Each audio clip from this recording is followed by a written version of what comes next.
situation was changing. See, during those period of time, people were fighting for reforms that you could get at that time. They were expanding on the international level, this country was, as far as capitalism and stuff. And so, you know, there was plenty money and plenty jobs, but a lot of the folks still did not have jobs at that time.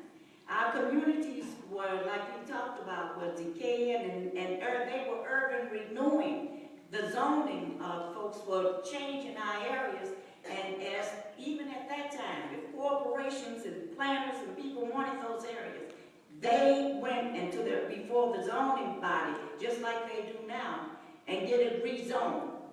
So people said, no, this is not going to happen. Because of the seeing action taking place in the city, that people began to stand up, it encouraged a lot of them to step forward with it at the time. They didn't know who in the hell Alinsky was. It was the organization that hired Alinsky and had a contract with Alinsky.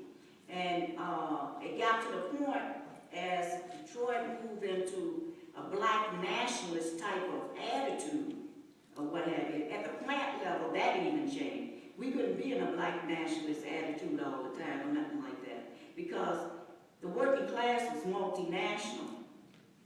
Although we were black, when we fought for reform, the League had to die because we gained all those reforms at that time. And something else had to happen.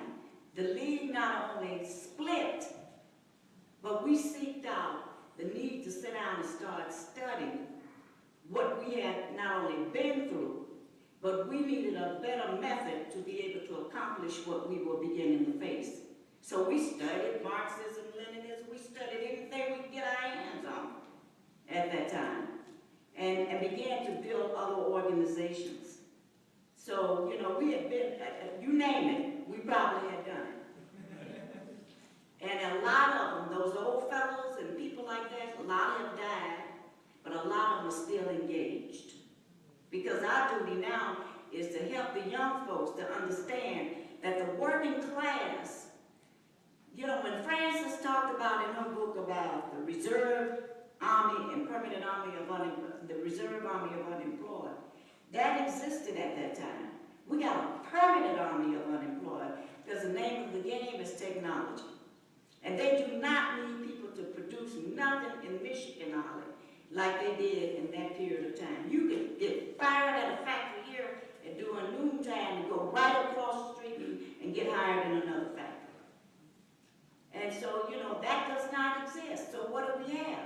Not only do we have young folks that have never worked before in their lives, but we got a lot of people holding down 2 and 3 jobs, and then they look around next week, they don't have a job, and then you got people, you know, there's a section within the working class that's rising and developing that don't owe the capitalist system a damn thing. And that's where a lot of us are concentrating. They're getting rid of welfare and everything else. And we got to find different strategies and tactics to deal with the situation that we're dealing with today. That's why I think this conference is important. It's good to always know history. But at the same time, and I said over, and I guess these young women I'm working with now, say, Marian, I say, until you can get it in your head what I'm saying, and be out there understanding that you not only understand history, but you understand what you're going up against right now. And that strategy and tactics must be different. And that the conclusion is not going to be the same thing that we ended up with in the 60s at that time. Then we're talking about some damn good revolutionaries. And not that I dream of a society now that I wish I could stay to see it, because I didn't think I would be here to see the collapse of what capitalism is going through now. But I'm dreaming of a society where there is no homelessness. I'm dreaming of a society that when they produce houses, they can produce houses on the assembly line in 45 minutes, that no one out here should be without a house. Education should be free from birth to death. This is what the welfare rights has picked up. And we learned from, you should see my book. Frances' book is all tore up because we go through Gita West book, everything. Anything somebody tell me, and if we don't agree with you, we let you know. But the thing about it is, these young people have never been in no type of movement whatsoever. Don't even know what it's about. But just like that film you showed, that's why I was down here kind of dancing and stuff. Because they are joining the movement. What are we doing? We're setting up world courts of women to find out what's going on in a regional setting. We came out to the U.S. Social Forum with the Assembly to End Poverty, because this country is not about ending poverty. Not at all. The way we're going to end that, when you talk about ending poverty, the welfare rights been out there for years talking about that. You talk about doing away with this darn system.